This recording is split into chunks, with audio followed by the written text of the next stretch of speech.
Clap de fin d'année, mesdames et messieurs, bonjour, bienvenue dans cette dernière édition de cette année 2024, bientôt 2025. Et pour cela, nous avons donc décidé dans ce podcast Jeunes Émergents de réunir des talents qui ont brillé à travers leur travail, leur créativité. Mesdames, messieurs, bonjour. Bonjour. Bien installé? Oui, ça va. Pascaline, ça va très bien? Ça va. Monsieur Chris, ça va? Et nous avons aussi notre assistant aujourd'hui, Julien, qui nous assiste pour ce tournage. Bonjour quand même, bienvenue. Bonjour. Merci. C'est généralement, on se croise dans les événements ou encore vous me voyez sur le terrain avec mes caméras. Ah, Emmanuel, ça va et tout. Mais cette fois-ci, comme vous le remarquez, on a décidé donc de créer ce cadre pour mieux discuter et mieux échanger. Pascaline, je vais commencer par vous, mais avant, laissez-moi vous dire que faire briller le Congo à travers sa créativité, à travers son talent, mais bien sûr à travers la mode, c'est possible et ça dure depuis 11 ans. C'est l'une des grandes missions aujourd'hui du Carrousel international de la mode. Pascaline, on connaît le Carrousel international partout. Abidjan, Paris, Dakar, on en parle. Ça se passe ici, au Congo-Brazzaville, précisément, à Pointe-Noire. 11e édition, l'enfant a vraiment grandi. On connaît l'édition. On connaît comment ça se passe, les grands défilés, les expositions, mais on ne connaît pas la personne qui est derrière. Moi-même, c'est l'année passée souvent que j'ai découvert. Pourquoi avoir fait ce choix et comment ça se fait? Bonjour et merci à toi pour l'invitation.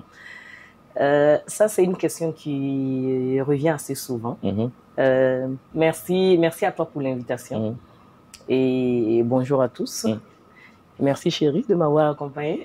Ouais, on va pas que... Elle a accompagné son chéri qui nous assiste aujourd'hui. Voilà. Et c'est une question qui revient assez souvent. Mais je ne sais même pas si c'est un choix personnel ou c'est simplement parce que je fous les caméras. Disons plutôt que l'objectif du carrousel, c'est de mettre en avant les jeunes talents. Oui. Donc, les jeunes talents et le textile africain. Voici les deux premiers choix. Disons que les choses sont faites naturellement. Parce que si ma mission est de valoriser le textile africain, de mettre en avant les jeunes créateurs avant, c'est ce que j'ai passé le temps à faire. Ça veut dire faire en sorte que les créateurs émergents soient connus sur l'international. Faire découvrir, par exemple, le raffia du Congo en Afrique de l'Ouest et faire découvrir les tissus de l'Afrique de l'Ouest au Congo et vice-versa un peu partout. Donc, disons que je me suis concentrée sur ma mission. C'est vrai que parfois, je fouille aussi les caméras. Mais... En fait, je ne me suis même pas posé la question, en fait, si j'étais connue ou pas, ou quelque chose comme ça. Je me suis simplement focalisée sur ma mission, qui est de valoriser le textile africain et les créateurs émergents. Le travail mis en avant. Voilà, le travail mis en avant. Derrière, en background. Voilà, c'est vrai que les journalistes me poursuivent souvent aussi pour les interviews. Je fouille un peu, je l'avoue.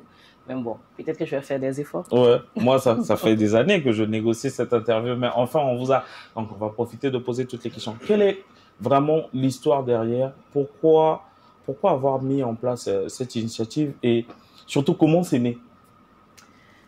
Comment l'histoire est née?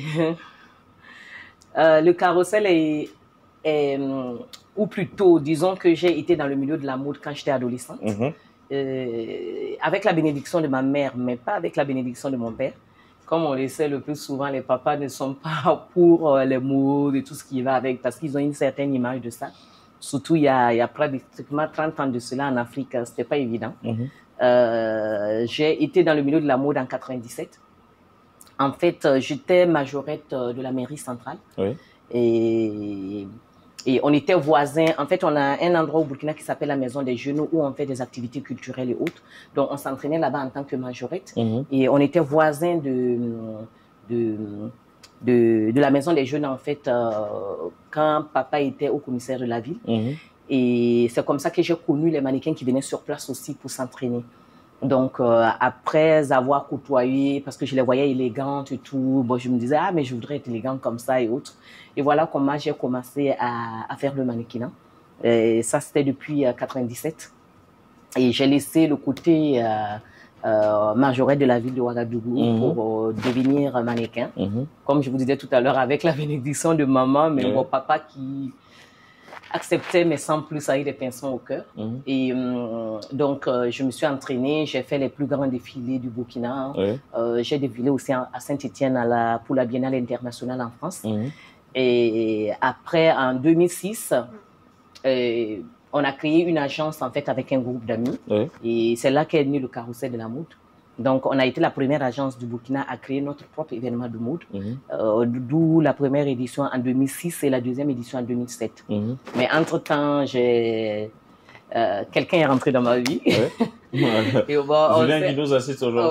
Voilà, mon mari est rentré dans ma vie et comme on le sait déjà, question d'expatriation. Oui. Donc, je me suis retrouvée au Congo-Brazzaville en 2008 et le Carrousel a pris fin parce que le groupe s'est dispersé et autres. Et c'est vrai, quand je suis arrivée en 2008, j'ai commencé à voir la faisabilité sur le territoire congolais. Oui, les différentes possibilités. Et je voulais intégrer des agences, mais il n'y avait pas d'agence. Et il y avait Dactari en ce moment où il y avait des jeunes qui s'entraînaient là.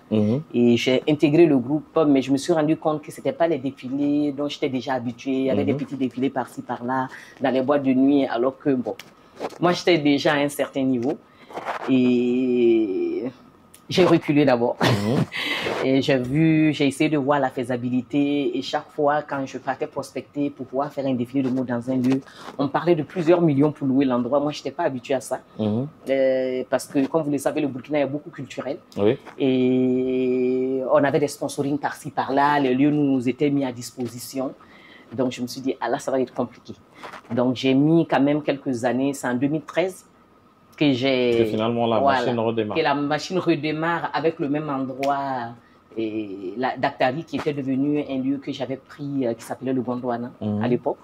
Et voilà comment j'ai commencé à organiser le Carrousel de la mode parce que je me suis dit, quitte à louer un endroit cher, autant que j'ai un endroit à moi. Et vu que j'aime la restauration, donc j'ai commencé à faire la restauration et la mode en même temps au même endroit. Donc voilà d'où est né le Carrousel de la mode au Congo en 2013. Donc j'ai dû recommencer à zéro. À zéro, en fait. Oui, parce qu'il y a eu des années de pause. Oui. Vous rentrez dans la vie professionnelle, vous rencontrez quelqu'un, vous déménagez d'un pays à un autre, vous prenez le recul ou le temps de récréer tout ça, ça fait quand même beaucoup d'accumulation. Comment on se sent en tant que femme, j'aimerais dire, au centre de tout ça? Déjà, c'est pas évident en tant qu'homme. Ouais. C'est pas évident parce que déjà, comme je vous l'ai dit tout à l'heure, c'était pas évident parce qu'il fallait avoir des sponsors. Et pour moi, le plus important, c'était d'avoir d'abord le lieu. Parce que je me dis, quand tu as le lieu, tu as déjà beaucoup de charges que tu mets de côté. Exactement. Et après, j'ai appris à être la femme du Gondwana. Ça veut dire celle qui a le restaurant du Gondwana. Et du coup, j'ai fait des connaissances avec les clients et autres. Et je les ai dit vraiment ce que je faisais au Burkina. Et c'est de fil en aiguille, en fait, que les gens m'ont fait confiance. Donc, les premières personnes, il y a Miki, qui a maintenant le Gondwana qui s'appelle Sequoia. Oui. Et c'est une des personnes qui m'a vraiment suivi pendant plusieurs années. Et il y avait Nonce aussi, qui avait Victory Palace. Donc, il y a pas mal de personnes comme ça qui m'ont fait confiance dès le début. Donc, après le fait d'avoir un lieu, il fallait avoir un endroit où héberger des gens. Donc, la question de l'hôtel se posait. Donc, ces deux personnes ont vraiment été indispensables dans la vie du Carrousel. Et c'était les plus gros budgets, en fait, qu'il fallait réussir à couvrir. Et oui, c'est pas facile d'être une femme parce qu'il faut déjà montrer ce que tu vaux. Surtout quand tu arrives dans un pays où tu es nouveau, tu comprends pas la langue, tu dois te faire des amis, tu dois te faire des connaissances. Et les gens ne savent pas qui tu es, ils savent pas que tu as déjà été dans ce milieu. Donc il faut convaincre. Il faut convaincre. Et j'avoue que ma chance était sur le fait que j'étais déjà dans le milieu de la mode 10 ans avant et que j'avais côtoyé les grands noms de la mode comme Papa Paté, Alpha Di, Jules Touré, pour ne citer que cela, Bazemse. Et donc ça n'a pas été compliqué pour moi de les convaincre de venir sur le territoire congolais. Et d'où la première édition qui a eu lieu avec le parrainage de Papa Paté en 2013 qui n'a aménagé aucun effort pour venir nous soutenir. Il y avait Isabelle Amou de Afrique Fashion en Côte d'Ivoire. Il y avait Bazemse qui est le roi de Coco Donda au Burkina et qui fait folie de mode et autres. Donc je pense que en réussissant à faire venir toutes ces personnes au Congo, ça a montré ma crédibilité. Donc, pour ceux qui ont ouï dire que Patéo venait, à certains qui ne sont pas venus mais qui ont regretté après. Il y a ceux qui viennent Patéo mais l'ont jamais vu. Voilà, qui ne croyaient pas et qui, après, je pense qu'après cette édition, les gens ont commencé à faire confiance. Ils se sont dit, ce qu'elle a dit, elle l'a vraiment fait. Et voilà comment c'est parti en fait. Ouais, vraiment le parcours d'un combattant. On tenait à féliciter. Merci. Et 1000 ans pour le carrousel. Avant de pouvoir parler de l'une des plus grandes éditions qui vous a marqué, en termes, on va dire, c'est pas seulement du Congo vers le monde, mais cette fois-ci, on va dire que c'est du Congo. C'est pas seulement du monde vers le Congo, mais on va dire que c'est du Congo vers le monde. En termes de transactions de personnes qui viennent, les gens influents, ça représente quoi toute l'organisation? C'est combien de personnes autour fédérées?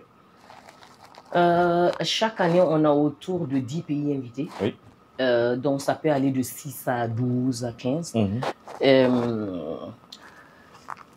Mais c'est vrai que ça se passe aussi dans le sens contraire parce que vu que j'ai été sur plusieurs podiums en Afrique de l'Ouest et que je suis en partenariat avec beaucoup de promoteurs de mode, depuis quelques années, j'ai la possibilité aussi de faire sortir des Congolais sur d'autres pays. Donc, on est déjà allé à Malabo, à Djibouti, à Lomé. J'ai fait partie aussi certains en Afrique de l'Ouest, au Ghana, au Bénin, au Burkina Faso. Parfois, je suis avec, parfois, je les envoie tout simplement pour représenter le Congo. Dernièrement, on a été au Mali, par exemple, où j'ai été avec le couple Kaba pour l'organisation de la première édition du salon de leur salon au Mali, et où d'ailleurs le top modèle du carrousel est sorti meilleur mannequin femme sur 15 pays. Ah, très bien. Et elle est revenue avec un bon pactole. Et c'est vrai que les stylistes qui viennent, les gens viennent de l'extérieur pour amener leur richesse au Congo. Et après, ça reste quand même un partage. Parce que quand ils viennent, il y en a beaucoup qui ne connaissent pas le raffia et qui découvrent le raffia. Je pense que c'est un partage mutuel en fait. Et je pense que les Congolais aujourd'hui réussissent à sortir pour aller ailleurs et ceux qui sont ailleurs réussissent à venir. Et l'objectif justement c'est de découvrir le pain de l'autre et de savoir que il y a autre chose que ce que je connais chez moi et de pouvoir que demain, que pourquoi pas un Burkinabé qui fera sa collection avec le raffia et un Congolais qui fera sa collection avec, par exemple, le Kente du Ghana ou le pain tissé du Côte d'Ivoire ou du Burkina. L'objectif, c'est vraiment un partage convivial entre stylistes et que les jeunes créateurs congolais qui n'avaient pas la possibilité, par exemple, de rencontrer des grands noms de la mode puissent, à travers le carrousel, connaître ces personnes et partager leur expérience, essayer de savoir comment ces personnes ont fait pour devenir aujourd'hui X personnes ou Y personnes. C'est vraiment le partage professionnel et puis voilà, le savoir-faire. Interculturel, on va dire. Exactement. L'Afrique trouve donc sa richesse dans une certaine mixité. Monsieur Chris, est-ce que vous avez déjà participé au carrousel? Pas encore. Vous découvrez là? Je découvre. On va voir ça ensemble. Parce qu'Aline, dites-moi, vous allez nous inviter à suivre l'un des reportages tout à l'heure qui vous a plus marqué de l'édition. Mais quelle est l'édition qui vous a plus marqué en termes d'organisation, de créativité, de reconnaissance, de remerciement, de maturité, je vais dire? Je pense que chaque édition a sa particularité et chaque édition, on la vit autrement. Mais si je dois choisir une édition qui m'a plus marqué, évidemment, ça serait la 10e édition. La 10e édition.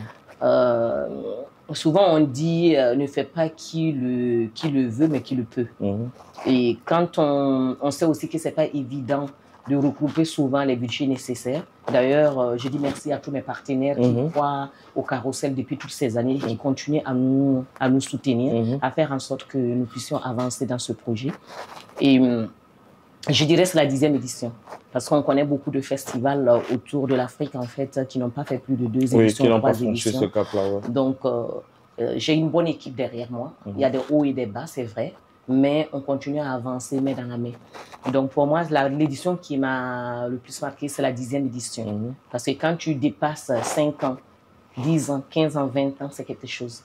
Donc, pour moi, c'est vraiment la 10e édition. Alors, Julien, parce qu'elle va nous inviter à pouvoir regarder l'un des extraits de ce très grand défilé international qui se passe ici, dont on venait de voir la 11e édition. Ce sera la 30e édition qu'on va regarder. L'année prochaine, au mois de juin, c'est la 12e édition. La 12e édition. Et là, on va suivre donc un extrait. Je vous donne rendez-vous. Regardez, soyez très attentifs et je reviens tout à l'heure.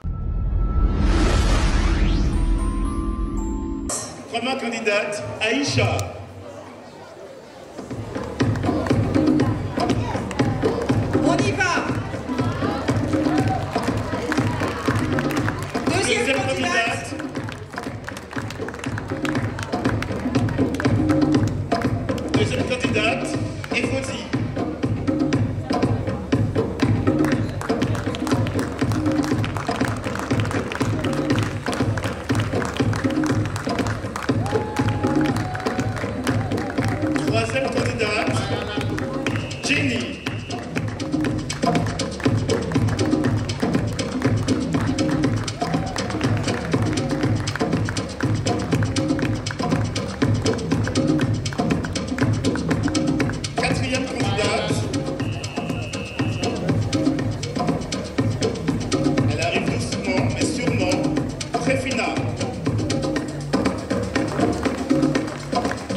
Deuxième candidate, Féfé. On passe directement à la 8e candidate qui peut déjà se mettre en place. Ah, Féfé est venue avec ses fans. Attention à la 8e candidate, je la vois décider. Elle s'appelle Rose.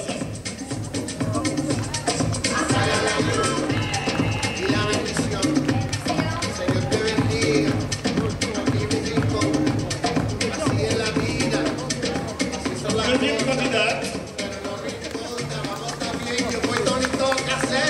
La candidate numéro 9 peut déjà se mettre en place. Deuxième candidate, c'est Divine.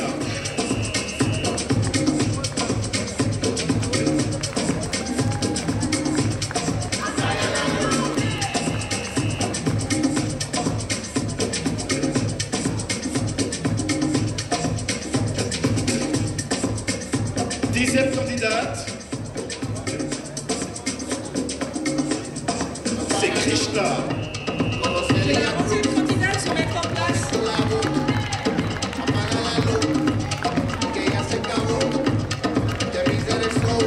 Onzième candidate, Ruth.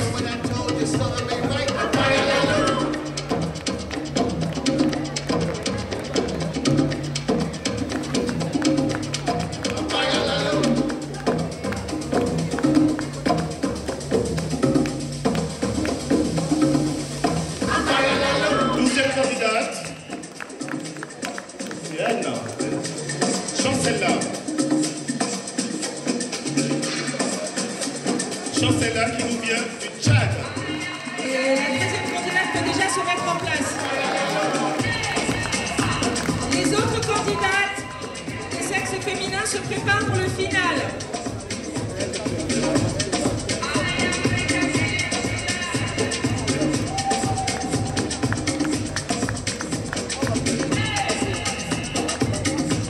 Chancella qui nous vient du Tchad. Et la dernière candidate, c'est Océane. Et Océane, elle vient de la Côte d'Ivoire. Soyez la bienvenue. C'est un concours de mannequins international. Et tout de suite, nous allons vous proposer Non, le final d'abord. de revoir toutes les Voilà, candidates exactement. de ce concours des jeunes top modèles du carrousel de la mode Voilà, soit nos 2024. 13 candidates. Le final, s'il vous plaît. On veut vous entendre, vous avez Est-ce les qu'on peut numéros. toutes les applaudir, C'est nous qui s'il doivent vous plaît? remporter le concours de jeunes top modèles.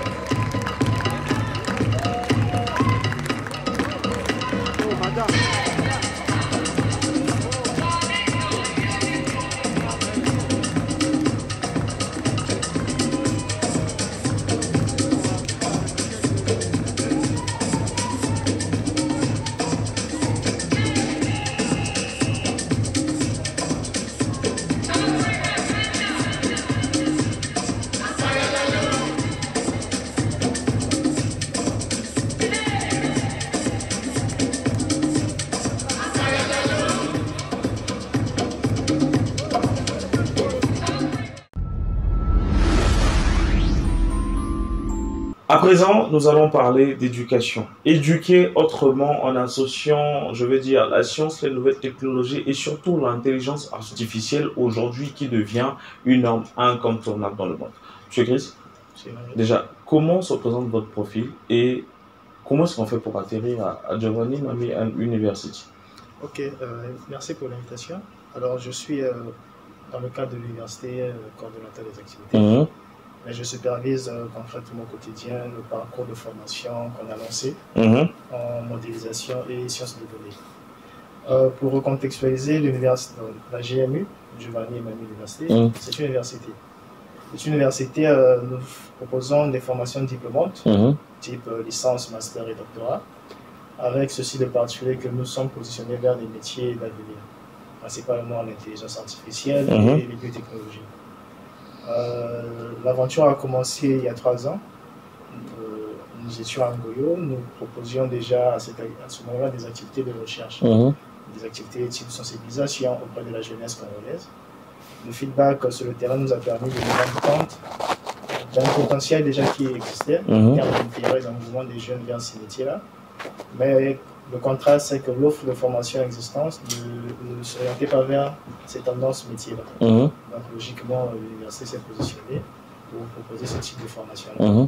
Voilà l'aventure, ce qui nous a conduit aujourd'hui à ouvrir cette année-ci en octobre la première génération des étudiants congolais qui vont se faire former dans ces différentes filières. Ah, d'accord, très bien. Aujourd'hui, comment se positionne la Giovanni Mamé University et surtout quelle est sa grande mission? Ok. Nous nous positionnons comme une université d'excellence. Oui. Nous visons l'excellence. C'est pourquoi, dans le cadre de notre procédure de sélection, nous faisons passer un test d'aptitude. À l'inscription. À l'inscription. Oui. Nous leur faisons faire un test d'aptitude. Et ensuite, notre grande mission, c'est d'arriver à outiller la jeunesse congolaise, nos compatriotes, nos enfants, nos aînés, nos frères, aujourd'hui dans un contexte mondial où les technologies, les grandes puissances, les nations, quasiment nous guident, sinon nous incitent dans ces directions-là. Et le fait est de constater que nos nations africaines principalement ont du mal à relever le défi technologique. Parce que soit il n'y a pas d'infrastructure, soit les compétences ne sont pas au rendez-vous. Donc la mission, c'est vraiment outiller les jeunes Congolais pour que notre nation demain se positionne face à ces enjeux mondiaux. Ouais, exact. En termes des étudiants, ça représente quoi? Cette année-ci, pour la première promotion, nous sommes déjà 13 étudiants inscrits. Du fait de la sélection, nous avions déjà reçu une trentaine de candidatures. On a été porté à en sélectionner que 13. Nous visons un peu plus l'année prochaine. En capacité d'accueil, nous pourrons en accueillir 60 étudiants. Nous sommes actuellement basés sur le site sur l'avenue de l'aéroport à Pointe-Noire. Mais pourquoi ne pas recevoir une plus grande capacité d'étudiants? C'est un choix exprès pour mieux les former? C'était un choix pour mieux les former, pardon. Nous visons l'excellence, donc nous sommes plus sur une approche qualitative. On veut vraiment que derrière ne pas fournir comme nos universités conventionnelles des populations en masse qui après des difficultés d'emploi, mais on veut s'assurer de la pertinence des profils qu'on va sortir et de leurs compétences pour l'industrie. Est-ce qu'on peut dire que vous avez contourné le système éducatif ou vous apportez en plus? Le débat se pose parce qu'aujourd'hui, la jeunesse congolaise, on dit souvent qu'elle n'est pas formée comme elle doit être formée et on est en retard. Est-ce qu'aujourd'hui c'est un apport ou vous voulez carrément contourner le système? C'est déjà un apport, mais au-delà de ça, c'est plus une valeur ajoutée. Oui. C'est une valeur ajoutée parce que force est de constater que dans les universités qui attirent aujourd'hui notre jeunesse congolaise, quand on fait des analyses, vous allez chez Campus France, vous allez dans les universités internationales, nos jeunes congolais sont portés vers ces métiers-là. Donc la difficulté, c'est que localement, ils n'en trouvent pas l'offre. Donc l'enjeu, c'est de pouvoir garder ces talents-là pour éviter les fuites de cerveau et de s'assurer de mieux les outiller pour que demain, ce soit les mêmes talents qui puissent relever ces différents défis. Vous êtes l'une des rares universités, ou ne pas dire la première, qui forme en intelligence artificielle. Dans le monde aujourd'hui, qu'est-ce que ça représente exactement l'intelligence artificielle? Aujourd'hui, l'intelligence artificielle, c'est, on va dire, c'est la plupart des grandes universités internationales qui se sont lancées. Vous avez peut-être suivi l'actualité dans les médias. Aujourd'hui, toutes les grosses entreprises en parlent. Et même les moyennes entreprises aujourd'hui s'approprient la question. C'est dire à quel point ce sujet n'est plus qu'un sujet entre spécialistes, entre experts, mais c'est la société qui est invitée à se questionner sur ces questions-là. Et donc nous, en tant qu'universitaires, on tente d'apporter des réponses à ça avec notre approche éducative, mais d'inciter également les pouvoirs publics à s'interroger sérieusement et pourquoi pas demain à encadrer le secteur pour inciter également d'autres à nous suivre dans la démarche pour qu'on ne soit plus décédés. Aujourd'hui, les jeunes sont l'une des grandes priorités. Ils sont au centre de l'éducation, de la formation, parce qu'ils vont pouvoir prendre la relève. Mais vous, en spécialisation ou en spécialité, qu'est-ce que vous proposez exactement comme formation? Ok, nous avons deux grands domaines. C'est l'intelligence artificielle d'une part et puis les biotechnologies. Dans le cursus de formation qu'on leur propose, ils ont des orientations de spécialité. Là, ils vont être formés pour ceux qui font par exemple la branche intelligence artificielle, pour leur former dans ce que l'anglicisme appelle la data science, c'est-à-dire la science des données. Il faut savoir qu'aujourd'hui, quand vous tapez sur Internet, en termes de tendances métiers, c'est des métiers, des top métiers qui reviennent le plus. L'objectif, c'est en termes de profil, C'est des gens qui sont capables d'analyser des données, de créer de la valeur sur ces données-là, ensuite pour aider des managers, des leaders à prendre des décisions qui sont des décisions éclairées.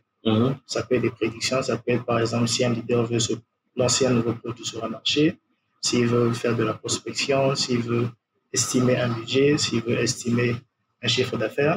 Ce sont ce type de problèmes qu'on est appelé à résoudre. Et au-delà de l'industrie, c'est d'autres problèmes également, pour n'en citer que ces exemples. Concrètement, sorti de votre université, l'enfant a la capacité de faire quoi comme métier?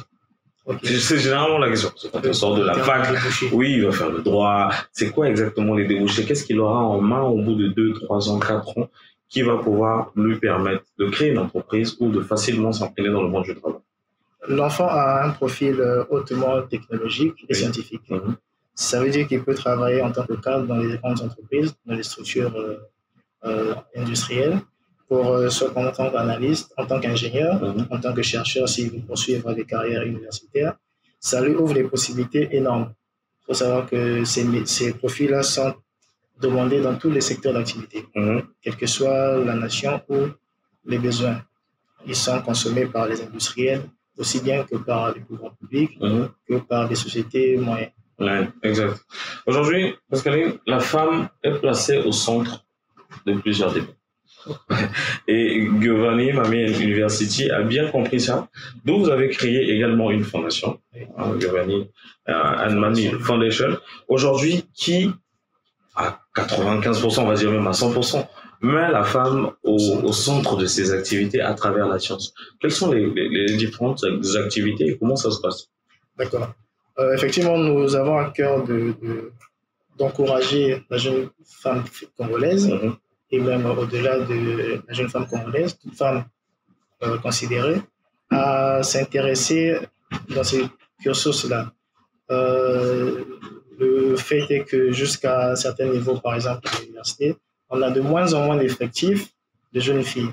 C'est l'inverse quand on est dans l'éducation secondaire. Il y a plus de filles, elles sont très brillantes, elles sont très performantes par rapport aux garçons parfois, mais on ne comprend pas pourquoi ensuite pour différents facteurs sociologiques et autres.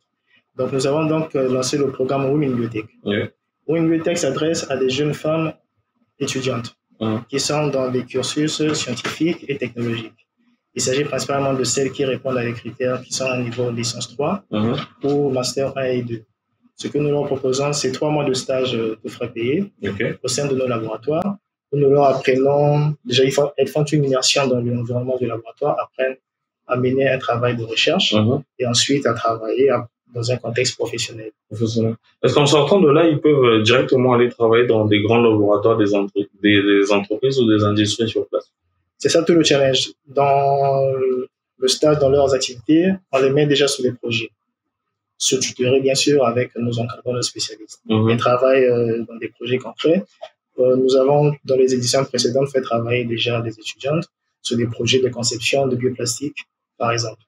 Où nous avons, à partir des déchets de manioc, des écorces, des tubercules, elles ont fait un travail au laboratoire pour ensuite produire des prototypes de bioplastique qui sont biodégradables. Nous avons effectué les tests au laboratoire et ça a démontré qu'au bout de 3 mois d'enfouissement, la matière se dégradait naturellement. Et en parallèle, elles ont enrichi ce prototype-là pour qu'il soit biofertilisant. Donc, en plus de dégrader, il fertilise la terre. Il fertilise la terre. Donc, vous voyez la valeur ajoutée dans ce type de projet que nous menons. Et puisqu'elles travaillent dessus, elles apprennent des compétences et toutes les méthodes de laboratoire, ce qui est les outils pour travailler dans un environnement professionnel. Ça doit demander beaucoup d'argent pour développer tous ces projets. Est-ce qu'aujourd'hui, si le gouvernement, par exemple, je vais prendre un exemple simple, vous proposez de pouvoir collaborer avec vous, de mettre ce savoir-faire-là au niveau de, je veux dire, une centaine ou des milliers de jeunes dames pour un programme spécialisé, comment vous comptez organiser ça si ça se fait? Est-ce que déjà c'est possible? Qu'est-ce qu'il faudra en termes de moyens? Oui, nous lançons un appel à toute personne engagée, pouvoir public, particulier, société, entreprise. Nous sommes aujourd'hui en train de préparer la 3e édition. L'appel est lancé. Tout le monde peut participer, rejoindre le mouvement. Il s'agira principalement d'augmenter notre capacité d'accueil. Nous en faisons jusqu'à aujourd'hui. Nous recevons jusqu'à 3 étudiantes, mais nous voulons élargir l'assiette pour aller un peu plus, et pourquoi pas élargir la période, au lieu que ça soit sur 3 mois, élargir sur 6 mois, voire une année pleine d'activité. Ça nous permettrait de développer ces projets que nous avons initiés. Le projet de bioplastique, par exemple, a un potentiel en termes environnementaux, mais également de développement commercial pour notre pays. Nous sommes un pays très, on va dire, béni par la nature. C'est une de nos forces et de nos caractéristiques. Donc, nous souhaitons nous positionner pour devenir avant-gardistes sur ces questions-là. Développer des technologies faites localement par nos chercheurs, par nos compétences, et qu'on peut demain mettre sur le marché international, soit en termes de savoir-faire ou en termes de produits. Très bien. Mesdames, Messieurs, bon, on a compris tout ce qu'il a dit, mais je vous invite à suivre ce reportage que nos confrères de Canal+ Sport ont fait pour pouvoir vraiment voir de quoi il s'agit. On regarde.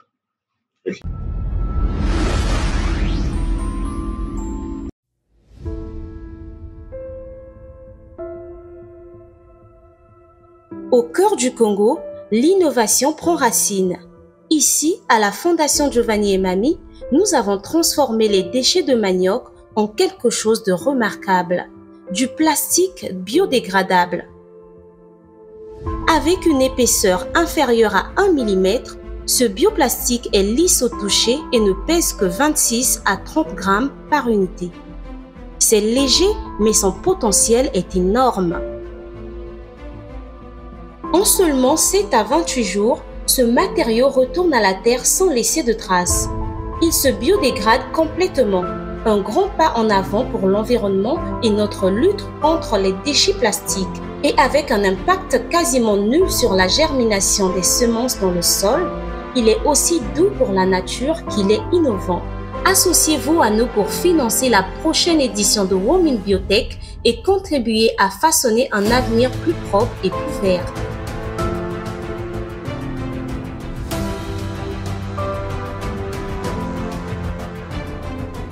Très beau reportage. On voit que la femme est vraiment mise au cœur de vos activités. Parce que vous avez des filles, elles grandissent là. Au lieu de les envoyer à l'étranger, voilà la solution. Voilà. Elles peuvent commencer par Giovanni et puis faire Exactement. 1 an à l'étranger peut-être. On va revenir sur quelque chose que vous avez en commun, la difficulté. 11 ans d'organisation, c'est pas facile. Quelle est la grande et la plus grande difficulté que vous avez rencontrée? L'argent.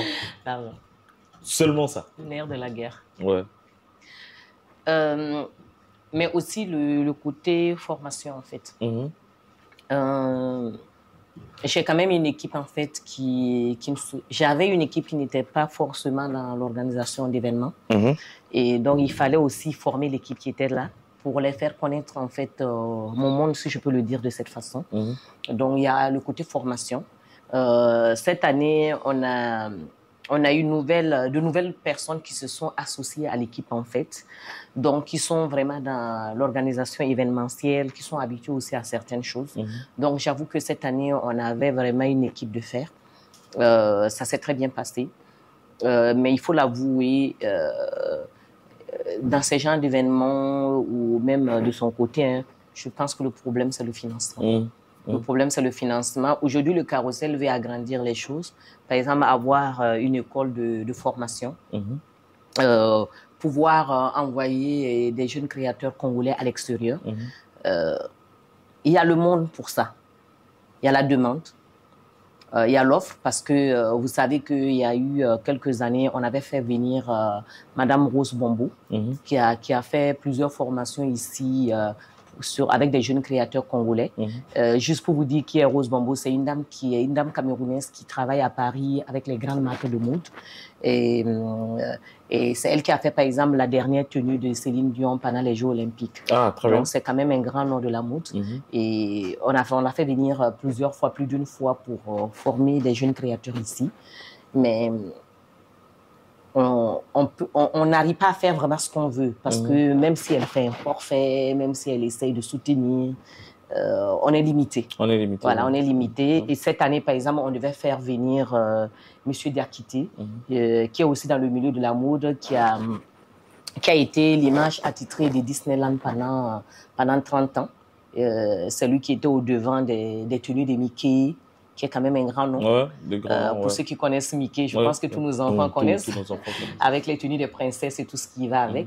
Et M. Diakité est prêt aujourd'hui à venir au Congo pour donner des formations aux jeunes créateurs.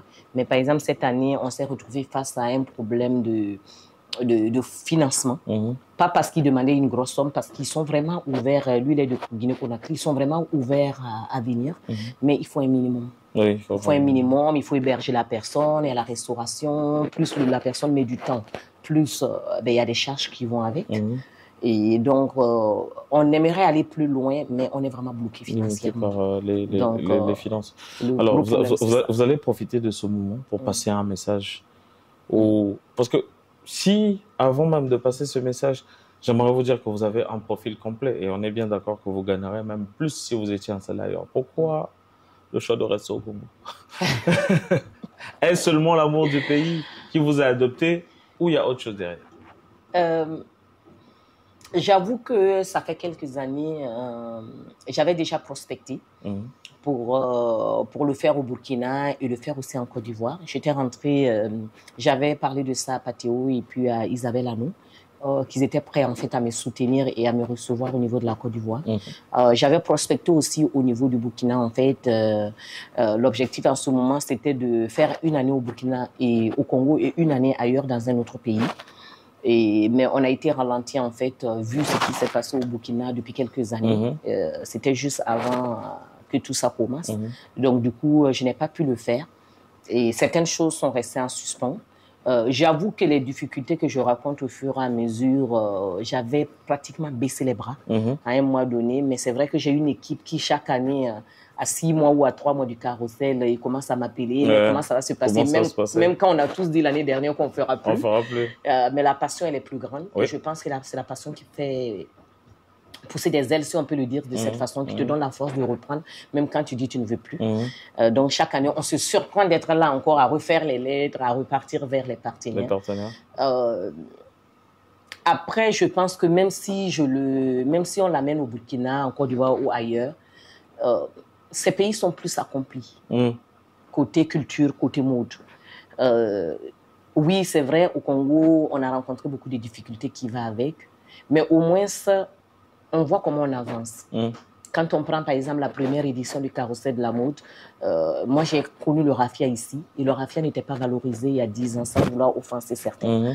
Vous allez remarquer que depuis 5 ans de cela, il n'y a pas une dot maintenant qui se passe au Burkina sans que la tenue des mariés ne soit associée au raffia. Mais il y a 10 ans, si on veut être véridique, ce n'était pas le cas.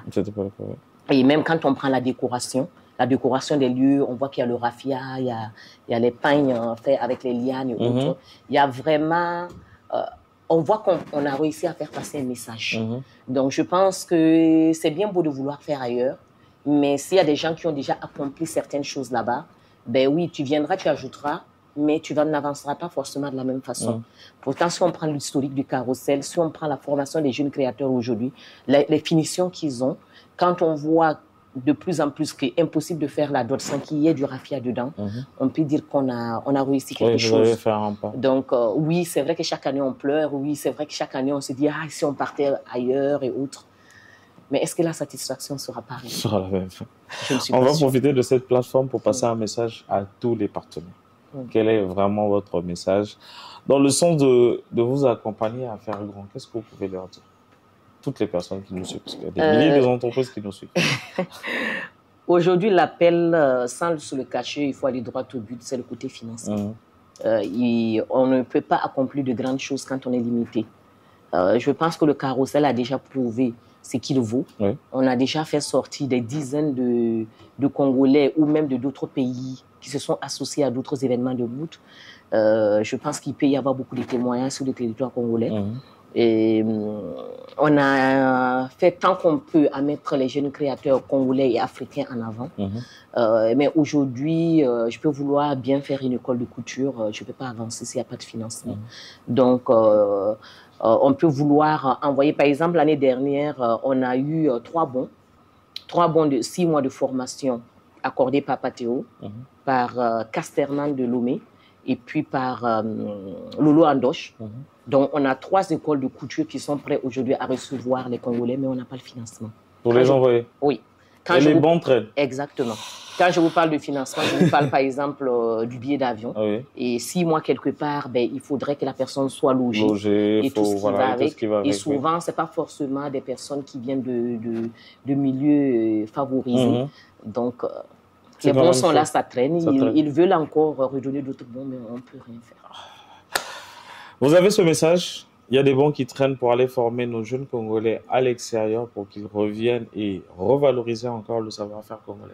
Pascaline, nous sommes en fin 2024. Quelle est la projection pour l'année prochaine et qu'est-ce qu'on peut vraiment attendre pour la 12e édition? Ben, l'année prochaine, je vous parlais tout à l'heure de Diakité, M. Diakité, qui devait venir cette année, qui n'a pas pu venir, qui ne travaille plus à Disneyland, mais qui depuis 3 ans est maintenant l'image de marque de communication de Disneyland. Il a décidé de démissionner et d'envoyer son savoir-faire en Guinée-Conakry. Donc, normalement, c'est prévu que si on ne peut pas envoyer beaucoup de gens à l'extérieur, qu'on fasse venir la personne qui peut former. Donc, normalement, c'est prévu qu'au mois de juin prochain, que M. Diakité vienne pour former les jeunes créateurs congolais. Donc, moi, je fais un appel aussi bien que ce soit les partenaires qui nous accompagnent déjà ou ceux qui peuvent faire encore quelque chose, ceux qui peuvent rejoindre le groupe ou même les institutions internationales et autres. Et je lance aussi un appel aussi aux ministères concernés. Ben, sans vous, on ne pourra pas avancer. Ça serait dommage qu'on s'arrête en chemin. Donc, voilà. Nous parlons tous les jours du Congo qui doit collaborer avec l'international. Nous parlons tous les jours du soft power congolais, le savoir-faire congolais, influencer ce monde-là afin qu'il influence le monde extérieur. Le gouvernement, les entreprises privées, vous avez le message du carrousel de l'amour. Nous vous entendons très nombreux afin de pouvoir contribuer donc à l'évolution et au développement de cette très belle initiative qui met en avant le Congo à travers sa créativité. Monsieur Chris, on revient vers vous. Vous voyez qu'ils collaborent avec les collaborateurs qui sont à l'étranger. Est-ce que vous, dans votre cadre, est-ce que vous avez un système de bourse ou encore vous avez des collaborations avec des universités à l'étranger? Effectivement, nous proposons à nos étudiants dans le cadre de leur cursus un stage à l'étranger. Nous avons déjà établi des contacts avec les universités de nos pays en Afrique. Le but, c'est parce que nous avons dans le cadre de notre projet, l'ambition, en tout cas, de ce qu'à la sortie de leur cursus, des étudiants soient non seulement compétents, mais qu'ils soient bilingues, sinon multilingues. Nous embrassons des domaines, on va dire, ouverts à l'échange international en termes commerciaux et de communication scientifique. Donc, ils sont envoyés à partir de leur 2e année à l'étranger dans les universités anglo-saxonnes d'Afrique, notamment la Namibie, le Rwanda et le Ghana pour ceux qui font nos cursus dans notre établissement. Autre élément aussi, c'est que nous avons dans le cadre de ce système-là un travail déjà amorcé de collaboration avec les universités internationales. Nous avons engagé des contacts pour travailler avec, faire des missions scientifiques, des travaux d'échange avec des scientifiques de ces universités-là pour nous accompagner aussi dans notre démarche à nous. Parce que nous avons cette ambition de ramener également le savoir-faire congolais sur la scène internationale. Ça sera importé. Donc c'est l'environnement dans lequel nous voulons développer notre approche. Exact. Faire tout ça, c'est pas facile. C'est vrai que déjà, à combien s'élèvent les frais de paiement? Est-ce que déjà c'est privé ou il y a une manière de compenser pour que les élèves étudiants dans votre université? Nos étudiants, les frais sont accessibles, ils sont fixés à 75 000 francs. Nous avons également une politique de bourse. Ça, c'est une démarche que nous sommes en train de développer avec les institutions pour ceux qui sont issus de milieux défavorisés, pour qu'il y ait un mécanisme de soutien dans ce sens-là. Le tarif et les restes compétitifs, pour les étudiants ici, et nous en avons déjà accueilli. Les parents sont satisfaits également du résultat. Ouais. Aujourd'hui, quelle est la réelle difficulté que vous rencontrez? Bon, les difficultés sont partagées, on va se le cacher. Mais bien au-delà de ça, le message, c'est de dire que nous avons déjà réussi à démontrer qu'il n'était pas impossible de s'engager dans cette démarche que nous avons initiée. Ça fait 3 ans que nous travaillons dessus. Le projet, il est déjà avancé, la dynamique est en cours. J'invite plus ceux qui nous écoutent, les pouvoirs publics, les entreprises, nous les sollicitons pour rejoindre la dynamique, parce que nous sommes aujourd'hui, sans le cacher, nous avons fait la ronde des universités. Nous sommes la première, sinon la seule université privée qui offre le meilleur plateau technique à ses étudiants. Nous ne faisons pas que dire nous formons en IA ou que nous formons bien technologie, mais nous avons le plateau technique qui soutient ces formations. Oui. Et nous sommes ouverts à toute visite pour se rassurer de ce qui est dit ici et là. Donc, nous revendiquons ces valeurs-là, nous sommes une université d'excellence et nous engageons à former les jeunes Congolais dans ce domaine de pratique. Une école d'excellence associée aujourd'hui les nouvelles technologies avec l'intelligence artificielle, mais pas seulement la formation, mais surtout la pratique. Nous arrivons en fin d'année, comme on disait tout à l'heure, fin 2024. Quelle est la projection pour l'année prochaine? Nous avons déjà engagé le processus. Nous mobilisons les ressources actuellement. Vous êtes beaucoup dans l'anticipation, hein, parce qu'on parle déjà d'intelligence artificielle alors qu'il y en a pas. Oui, c'est ça le monde d'aujourd'hui. Il faut toujours anticiper les choses. Et c'est pour ça que nous servons des IA pour pouvoir, non pas prédire l'avenir, mais anticiper et gérer les situations de crise. Donc, nous mobilisons actuellement les ressources. Nous invitons les entreprises à nous rejoindre dans cette mobilisation-là pour déjà, à partir de l'année prochaine, accueillir davantage d'étudiants, boursiers comme non boursiers. Et ensuite, dans le cadre du programme Biotech, d'élargir on va dire, la cohorte à déjà 5 étudiants, et puis on évaluera l'objectif de 10 et au-delà pour l'édition suivante. Est-ce que vous formez les cadres d'entreprise? Nous avons une série de formations continues adressées à des professionnels.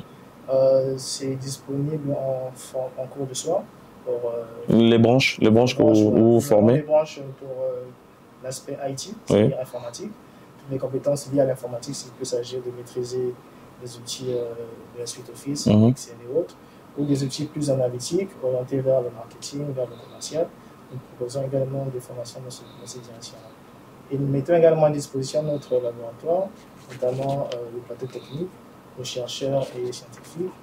Et nous sommes aujourd'hui en train de développer une offre sur le marché qui sera bientôt présentée. Très bien. Déjà que vous êtes très visible sur les réseaux sociaux, on va dire, on peut vous retrouver un peu partout.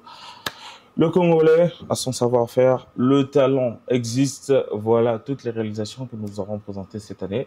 Madame, monsieur, un plaisir pour moi de vous recevoir sur ce plateau. J'espère que ce n'est pas la dernière fois. Julien, la prochaine fois, j'espère que vous allez pouvoir échanger avec moi. Quel est votre dernier mot? Merci. Merci à toi de nous avoir reçus sur ce plateau pour qu'on puisse s'exprimer. Bon, même si j'avoue que je fouille un peu le plateau. Oui, le plateau, oui. Peut-être qu'il faudrait le faire assez souvent, justement pour avoir des gens qui aimeraient bien s'associer au carrousel. Donc, je te dirais simplement merci. Merci de nous avoir donné cette opportunité. Monsieur Kess, on va vous donner un ticket pour pouvoir participer l'année prochaine au carrousel. Et on va échanger sur les deux entités, de l'école à la mode. L'un peut envoyer les clients à l'autre. Monsieur Kess, votre dernier mot? Déjà, c'est de vous dire merci et de remercier tous ceux qui ont cru en nous jusqu'à aujourd'hui, nos partenaires, les membres de la fondation, le staff, et vous souhaiter une joyeuse fête de fin d'année. Joyeux Noël, bonne fête de fin d'année à toutes les personnes qui nous soutiennent dès le départ. Ceux qui nous suivent de Casablanca, en passant par Abidjan, Ouaga, on n'oublie pas, ceux qui sont en Afrique du Sud, ceux qui sont à Paris, ceux qui sont à Johannesburg. Je vous retrouve donc très bientôt et donc on dit bonne année et au revoir à tout le monde. Au revoir de là où vous nous suivez. Bonne année et on se voit à très bientôt. Vous étiez donc sur ce podcast de Jeunes Émergents. Je suis Emmanuel Kété et c'était un plaisir pour moi de vous présenter cet épisode spécial.